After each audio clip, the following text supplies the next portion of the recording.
Hello guys, इस video में हम बात करने वाले हैं कूलम्ब लॉ के बारे में, जो कि है chapter number 1 electric charges and field का टॉपिक। तो चलो स्टार्ट करते हैं। Coulomb law is a quantitative statement about the force between two point charges. तो कूलम्ब लॉ क्या है?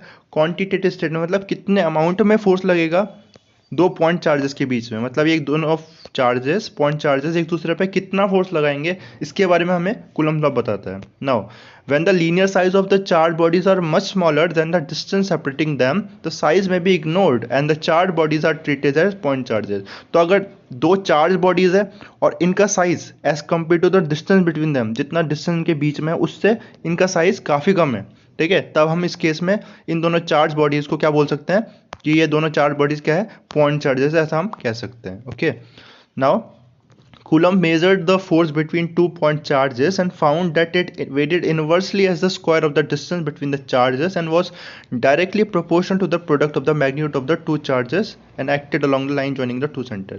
तो सपोज मेरे पे दो चार्जेस है, पेयर ऑफ टू चार्जेस है, एक पेयर में मेरे पे कितना है 20 और 20 यूनिट चार्जेस। ओके, दोनों का यूनिट कितने 20 और दूसरे में 40 और डिस्टेंस दोनों के बीच में सेम है। तो किस में ज़्यादा फोर्स लगेगा? तो इस वाले केस में ज़्यादा फोर्स लगेगा because the product of the magnitude of the charges is more in this case. और अगर दूसरा एग्जांपल दूं तो अगर मैंने क्या कर दिया, ये दोनों सपोज 20 यूनिट के चार्जेस है, चार्ज को मैंने फिक्स कर दिया, ठीक है, इसमें डिस्टेंस 10 है और इसमें डिस्टेंस कितना है 20 है, ठीक है, चार्जेस 20 यूनिट्स ही है, डिस्टेंस 10 यूनिट और 20 यूनिट। तो किस केस में फोर्स ज़्यादा लगेगा? तो आंसर है इस केस में फोर्स ज़्यादा लगेगा। जैसे जैसे डिस्टेंस बढ़ेगा वैसे वैसे फोर्स डिक्रीज होने लगेगा। ओके, तो इन दोनों को मैं सम अप कर सकता हूँ कि F is proportional to Q1 Q2 and F is proportional to 1/r²। जब मैं इन्हें कंबाइन करूंगा तो क्या आ जाएगा मेरे पे, F is proportional to Q1 Q2 by r² and if I remove the proportionality I will get K, एक कांस्टेंट मिल जाएगा Q1/Q2/r²। इसकी बात हमें आगे करेंगे। ओके, तो ये हमारा स्टेटमेंट हो गया, मैथमेटिकल स्टेटमेंट हो गया कूलम्ब्स लॉ का।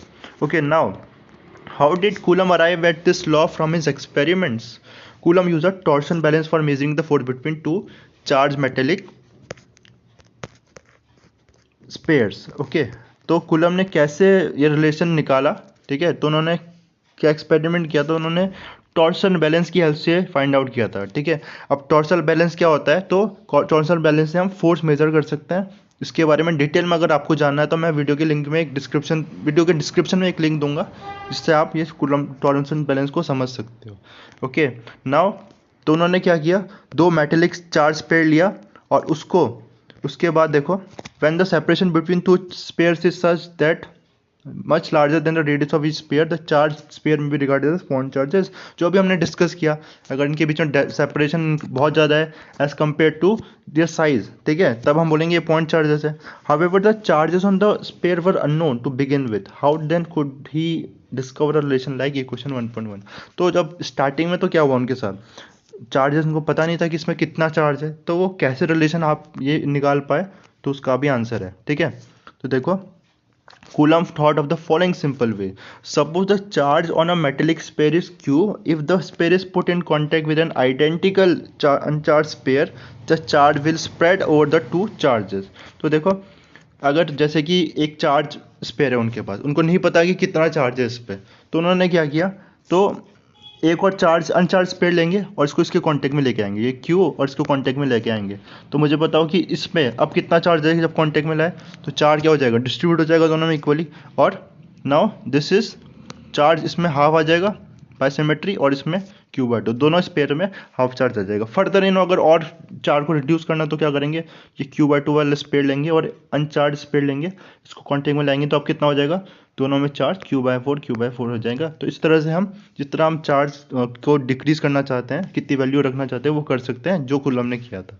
ओके, नाउ इसके बाद देखो, now by symmetry the charge on each pair will be Q/2। Repeating this process we can get charges Q/2, Q/4 etc. Coulomb varied distance for a fixed pair of charges and measured the force what difference separation। तो उन्होंने क्या किया, fix pair of charges लिया, suppose Q/2 लिया, और इसके बाद इन्होंने क्या किया, जो डिस्टेंस इनके बीच में वो वेरी करने स्टार्ट किया। जैसे मेरा एग्जांपल अभी आपको दिया था, सपोज जो भी यूनिट है ना 10 है सपोज, ठीक है, और फिर डिस्टेंस बढ़ाया तो क्या देखा इन्होंने कि जो फोर्स है, जब आप टॉर्स में बैलेंस को समझोगे, जो ट्विस्टिंग आएगी, जो एंगल ट्विस्ट होगा वो ज़्यादा आएगा। तो फोर्स इस केस में किस केस में ज़्यादा आएगा, जब डिस्टेंस कम है, ठीक है। और जब फिर उसके बाद क्या किया, ये तो पहले बात रही डिस्टेंस की, ओके। और दूसरी चीज़, he then varied the charges in pair keeping the distance fix for each pair. फिर उन्होंने क्या किया, चार्जेस को वेरी किया, मतलब आप डिस्टेंस को फिक्स कर दिया और चार्जेस अलग अलग लिया, है ना। जैसे यहाँ पर Q/2 लिया, फिर Q/4 ठीक है। किस तरह से अभी हमने प्रोसेस देखा था, तो इस केस में देखा इन्होंने कि जिसमें चार्जेस की वैल्यू कम आएगी उसमें फोर्स भी कम होगा, magnitude product of the magnitude of charges कम होगा, फोर्स भी उसमें कम होगा। तो इस तरह से वो रिलेशन निकाल पाए between the force acting between the 2 point charges, okay. तो आई होप ये आपको समझ में आ गई बात। आप वो वीडियोस देखना टॉर्स एंड बैलेंस की, तब आपको एक अच्छा आइडिया मिल जाएगा कि यहाँ पर क्या मैंने बताया, okay. Now Coulomb law, a simple mathematical statement, was initially experimentally arrived at in the manner described above. While the original experiment stabilized it at a microscopic level, it has been also stabilized down to subatomic level. तो coulomb law पहले तो हमने देखा किस पे discover हुआ, experimentally coulomb ने microscopic level पे किया, ठीक है। लेकिन फर्दर बाद में से सब एटॉमिक लेवल पे भी ये स्टेबलाइज हो गया, ठीक है। तो ये कूलम लॉ माइक्रोस्कोपिक लेवल पे भी ट्रू है। So Coulomb discovered his law without knowing the explicit magnitude of the charge. In fact, it is the other way round. Coulomb law can now be employed to furnish a definition for a unit of charge. तो Coulomb ने जब law discover किया था तो उनको clear idea नहीं था कि कितना एग्जैक्टली कितना मैग्नीट्यूड है चार्ज का, ठीक है।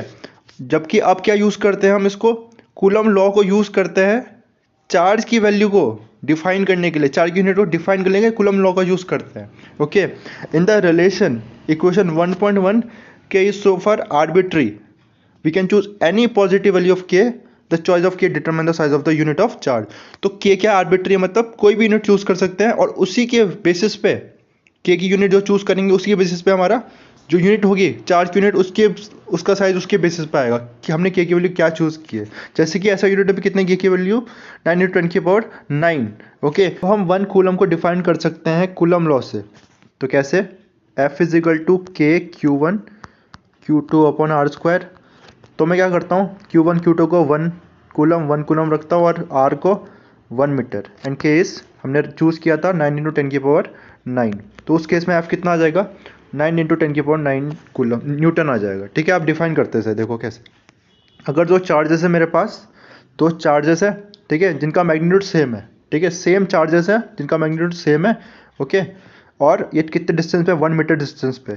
और अगर ये चार्जेस एक दूसरे पे 9 × 10⁹ न्यूटन फोर्स लगा रहे हैं, ये दोनों चार्जेस एक दूसरे पे 9 × 10⁹ न्यूटन फोर्स लगा रहे हैं और 1 मीटर अपार्ट है, और दोनों चार्जेस का मैग्नीट्यूड सेम है, दोनों सेम नेचर के हैं, तो रिपल्सिव फोर्स लगाएंगे 9 × 10⁹ न्यूटन। अगर ऐसा हो रहा है, ठीक है, तब हम बोलेंगे कि जो चार्जेस है इनका मैग्नीट्यूड कितना है, 1 कूलम, ओके। आपको बात समझ में आई होगी, ठीक है। तो इस तरह से डिफाइन हो जाएगा ये 1 coulomb. And now 1 coulomb is evidently too big a unit to be use in practice in electrostatic. One uses smaller unit like 1 micro coulomb और मिली कूलम, ठीक है। तो प्रैक्टिस में हम छोटी यूनिट्स करेंगे, 1 कूलम बहुत बड़ी यूनिट है, okay. Now the constant K is usually put as K = 1/4πε0 for later convenience, so that Coulomb law is written as this, ठीक है। तो कूलम लॉ को हम इस तरह से भी लिख सकते हैं 1/4πε0 Q1 Q2/r², okay. Magnitude of Q1 Q2/r²। इसमें जो एप्सिलॉन नॉट है ये बहुत इंपॉर्टेंट है, परमिटिविटी ऑफ फ्री स्पेस। अब परमिटिविटी का मतलब क्या है, तो देखो, जब हमने दो चार्ज लिए और इनके बीच डिस्टेंस, सपोज कोई डिस्टेंस पे है, ठीक है, सपोज कोई भी डिस्टेंस r डिस्टेंस पे है, ठीक है, दो चार्जेस है Q1 Q2, ये जो एक दूसरे पे फोर्स एक्सर्ट करेंगे, इलेक्ट्रोस्टैटिक फोर्स, है ना। सेम नेचर के होंगे तो रिपल्सिव, और डिफरेंट नेचर के होंगे तो अट्रैक्टिव फोर्स एक्सर्ट करेंगे। अब मैं ये क्या करता हूँ, इसको, ये फ्री स्पेस में था या वैक्यूम में था, इसको, इन दोनों चार्जेस को दूसरे मीडियम में ले जाता हूँ, किसी और दूसरे मीडियम में, और वहाँ पर ये एक दूसरे पे अभी भी फोर्स एक्सर्ट करेंगे, लेकिन मैं क्या देखता हूँ कि जो फोर्स एक्सर्ट होगा वो चेंज हो जाएगा या डिक्रीज हो जाएगा दूसरे मीडियम में। तो वो डिक्रीज कितना होगा उसके बारे में हमें पता चलेगा परमिटिविटी से। तो कितना परमिट हो रहा है फोर्स, ठीक है, कितना इलेक्ट्रिक फील्ड को परमिट कर रहा है, कितना फोर्स की वैल्यू डिक्रीज हो रही है, ओके, वो हमें बताएगा परमिटिविटी। एंड एप्सिलॉन नॉट इसका सिंबल है एप्सिलॉन नॉट, किसके लिए? फ्री स्पेस के लिए। तो परमिटिविटी ऑफ फ्री स्पेस कितना परमिट करेगा, ठीक है, कितना फोर्स अलाउड है, ओके, वो बताएगा हमें। और एप्सिलॉन हो जाएगा किसके लिए? मीडियम के लिए। तो ध्यान रखना एप्सिलॉन नॉट कितना बता रहा है, कितना फोर्स रिड्यूस हो रहा है, ठीक है, जो मीडियम है वो कितना फोर्स को रिड्यूस कर दे रहा है, ठीक है, वो बताएगा this epsilon not in free space, और एप्सिलॉन मीडियम के लिए। और हम आगे भी देखेंगे तो किसी भी मीडियम के लिए हो जाएगा एप्सिलॉन, फिर रिलेटिव परमिटिव का कॉन्सेप्ट आ जाएगा हमारे पास, epsilon r is equal to epsilon upon epsilon naught. Okay, इसके बारे में हम आगे डिटेल में देखेंगे। और इसकी वैल्यू कितनी होती है? 8.854 इंटू 10⁻⁻12 कूलम स्क्वायर पर न्यूटन पर मीटर स्क्वायर। ओके, तो नेक्स्ट वीडियो में वेक्टर फॉर्म में देखेंगे कूलम्स लॉ को।